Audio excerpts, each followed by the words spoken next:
Hi, World History. Welcome to U14L5 Basics of World War I, Part 3. All right, so watch the Edpuzzle, answer the questions that pop up. I believe there's only one today and it'll be in blue text, so just answer that on the Edpuzzle directly. And then any important concepts, aka vocab words, will be in red text. So, learning target is to describe the social, political, and economic causes and consequences of World War I. So, we left off last time talking about Western Front, the Eastern Front, and propaganda. Now we're going to start getting to the end of World War I. Towards the end of World War I, in March of 1917, there is a big civil unrest that breaks out in Russia, ends up being a civil war. It causes mass starvation. There's fuel shortages due to the war, and by that time in World War I, 5 million Russian soldiers are either dead, hurt, or a prisoner of war. So, communist leader Vladimir Lenin takes power in Russia in November of 1917. He does not see any reason to continue fighting with Germany. He has the mentality that he needs to take care of his Russian people first. So he makes a peace pact with Germany. It's called the Treaty of Brest-Litovsk. And this ends World War I on the Eastern Front. All right, so with Russia's withdrawal, that means that the Central Powers, aka Germany, doesn't have to focus on the Eastern Front anymore. They can send all their troops, weapons, and supplies to the Western Front in France. So in May of 1918, German forces reached the Marne River. We talked about Marne River last time too, which is about 40 miles from Paris, and the Central Powers knew if they could take Paris, they'd win the war. Okay, so they tried to do that at the beginning of the war back in 1914. They failed. They're going to try at it again. But the German army is severely weakened at this point of time. Men are exhausted from fighting since 1914. Okay, so over 4 years, these men have been fighting this war, and supplies are running very, very low. Also, the US troops who entered the war only 1 year prior, so back in 1917. So their troops and the morality of the US troops are really high. They're ready to go, they're ready to fight. They're not sick of war. So, 140,000 US troops launched a counterattack at Marne River against the German army. And this is known as the Second Battle of the Marne River. And the US had about 350 tanks, and they totally destroyed the German lines. Here's another picture of the tanks. And it surprises me that they're really not that big. Like, you think of like tanks, but it's really not that big at all. There were 2 million more US troops that would then come to the Western Front, causing the Central Powers troops to retreat back into Germany. So the Central Powers are also super weakened, not just Germany, all of them. So in September of 1918, Bulgaria surrenders. They're like, we can't do this anymore. We don't have the men. We don't have the supplies. October 1918, the Ottoman Empire surrenders,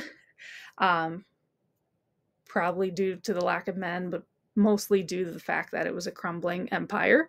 In October of 1918, Hungary breaks away from Austria. Hungary was like, you know what, Austria? We're done. We're breaking up. We can't handle this war anymore. You go fight it with Germany. So Austria and Hungary are now two different countries.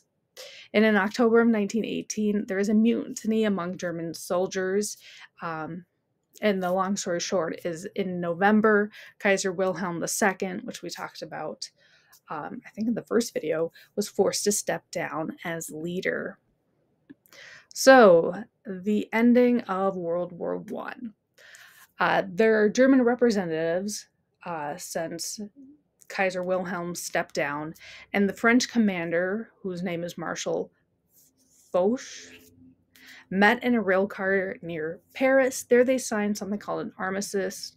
This one specifically called Armistice of the 11th of November, 1918. And what an armistice is an agreement to stop fighting. It doesn't end the war, it's just to stop fighting. To end a war, you need a treaty. So World War I was put on hold. The Allies did win, but at what price? So here is a graph from your textbook, actually.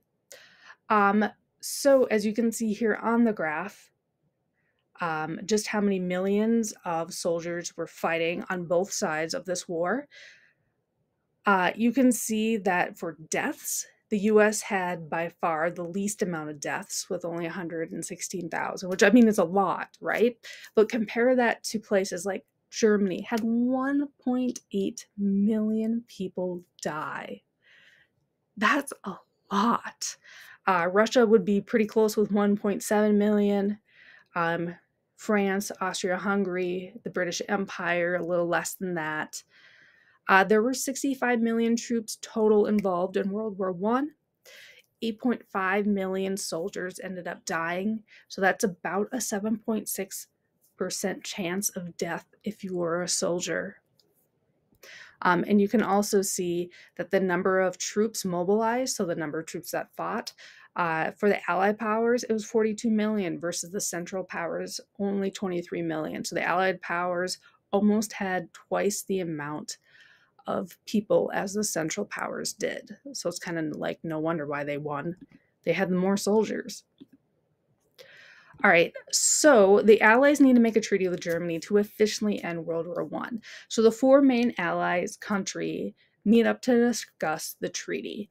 And the four main countries would be Woodrow Wilson, who was the president of the US at that time, George Clemenceau of France, David Lloyd George of Great Britain, and Vittorio Orlando of Italy. Russia is not involved with this, although they were like a huge part of World War I just because they have their own civil war that they're dealing with. And Germany and other Central powers are not invited, although this treaty is going to be all about them. And then here is the George's Clement. No, let me get this right. This one right here is David Lloyd George of Great Britain.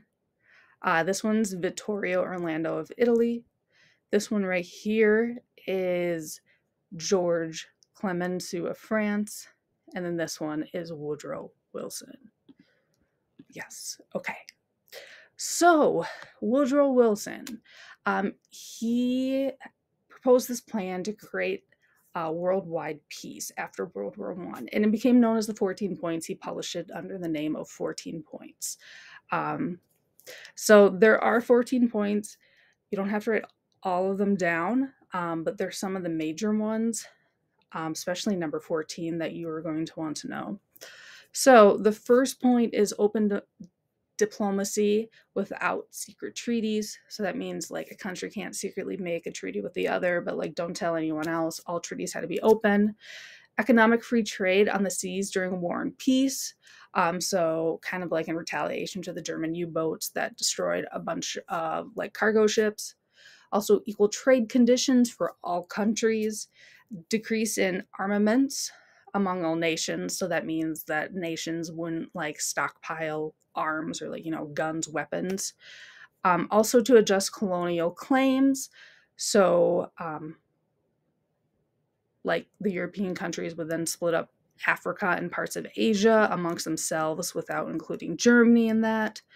6, evacuation of all Central powers from Russia and allow it to define its own independence. So pretty much don't touch Russia. They're doing their own thing. 7, Belgium to be evacuated and restored. Belgium's up here, kind of got stuck right in the middle of World War I between France and Germany. Also to restore a return of Alsace, Lorraine region, and all French territories. I'll show you a map of where that is in a few slides from now. And also to readjust the Italian borders that kind of got chopped up during the war as well. 10, Austria-Hungary to be provided an opportunity for self-determination. So pretty much they could stay together or they could split up into 2 different countries. 11 redraw the borders of the Balkan region, which I believe we talked about back on part 1, creating Romania, Serbia, and Montenegro. 12 creation of Turkish states with guaranteed free trade in the Dardanelles, which is a really important water port for the Balkan region for trade. And 13, creation of the independent Polish state, which takes pieces of Germany and Russia and makes a new country. And then also, number 14, the most important, is the creation of the League of Nations. All right, so let's talk about the League of Nations because they are pretty important. That is an international association. The goal was to keep peace among the nations. You can see a picture here. Here's an assembly. Is to make decisions together as a world, not just individual countries. And it's really the predecessor of what we have today that we call the United Nations. So the big 4 countries make the final treaty for Germany to sign. And this treaty would officially end World War I, declaring Germany as the loser, the Allies as the winner. It was called the Treaty of Versailles. There's like a million treaties called the Treaty of Versailles. But this is the one pertaining to World War I. So Germany signed it in June 28th of 1919, which is exactly 5 years since Archduke Ferdinand was killed, which sparked the war. All right, so the Treaty of Versailles. There's a lot of different parts to it. I'm just going to do some highlights on some important ones. The first one is called the War Guilt Clause. This is probably the most important because it really sparks up the the movement to start World War II. And I'll talk about that when we get to World War II. But is where Germany was forced to accept full responsibility for the cause of the war. And Germany had to pay reparations of 122 billion marks. So marks is like we call it US dollars. Well, they have German marks. So Germany also had to reduce their military to only 100,000 men. That seems like, well, that's still kind of a lot, but you gotta remember there was millions of men in their army beforehand. And Germany was also forced to return Alsace and Lorraine to France, which I'll show you on the next picture here. Here's Alsace, which is, here you go, right on the border of Germany and France. And then here's Lorraine, which is also on the border of Germany and France. So Germany also had to demilitarize all the surrounding areas around the Rhine River, which is on the border of Germany and France, so they couldn't have any soldiers, nothing stationed out on the Rhine River. They also had to create new countries out of some of the German territory, that being specifically Poland, was a new nation state from both German and Soviet territory, Soviet meaning Russia. So here is a picture right here of the Rhine River. As you can see, it borders right. This is a modern day map, but it borders right between Germany and France. All right, here's another kind of close-up picture of Europe right after World War I. You can see that parts of the Rhine. So France now borders the Rhine, which today is a little bit different. All right, so Austria-Hungary Empire was dissolved into independent nations, okay? There was only Austria and there was Hungary. There wasn't Austria-Hungary anymore. Also Czechoslovakia, there we go, was created out of the territory too, and the borders are now called Sudetenland in modern maps. And this also led to the breakup of the Ottoman Empire. Okay, that was already breaking up even before World War I. Now the Ottoman Empire, it's gone. So Germany also had to give up all its colonies in Africa and Asia, which I'll show you a map here. So everything, here's Germany up here. So here, those are all German colonies over here in Asia as well. and a little bit in Papua New Guinea. So Germany lost all of those colonies. Other European countries took them instead. So the League of Nations, I guess spoiler alert, it ends up failing like big time. And it ends by World War II, which is 1946 when it ends. And the US, the reason why the League of Nations really failed was because the US Congress did not allow the US to join the League of Nations. They believed that in order for the US to keep peace in North America, they could not get involved with European affairs. So like here is a like a, what do you call it? Like a newspaper comic showing that America is tied up with American things as the League of Nations is sailing off to finding world peace and world trade. All right, so African countries hated the Treaty of Versailles. The reason why is because Germany's colonies were not given independence. They were just split up among other European countries. And instead of them gaining independence, it was just another 30 years of colonialism until after World War II.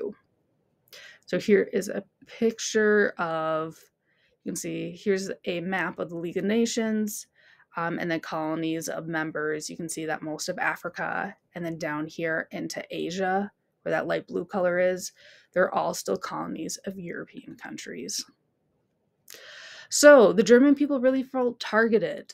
Germany could not pay back 122 billion marks of damage to its allies. It was a lot of money. Okay, so Germany had to pay back 122 billion marks, which in today's money would be about $500 million US dollars after World War I. What do you think this massive debt is going to do to the economy of Germany?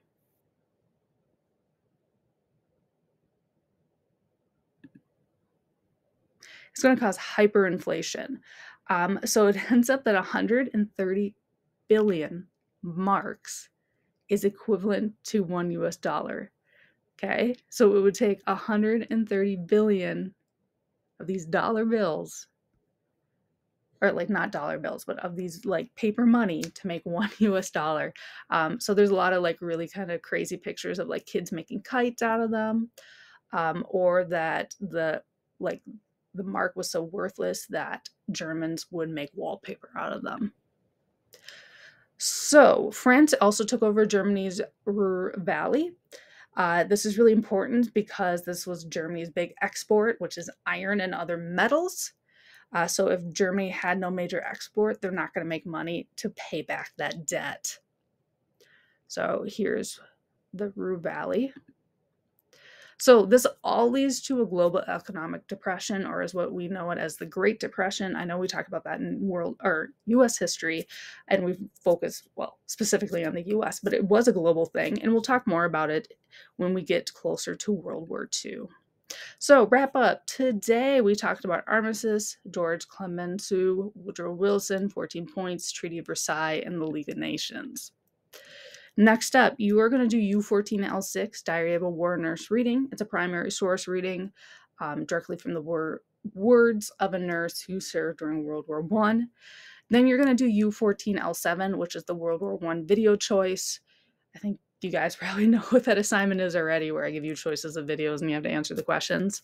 Once you're done, you can turn in your study guide actually, because you'll be getting a new study guide, which is U14L8 Study Guide Part 2, that focuses on the World War II part of this unit.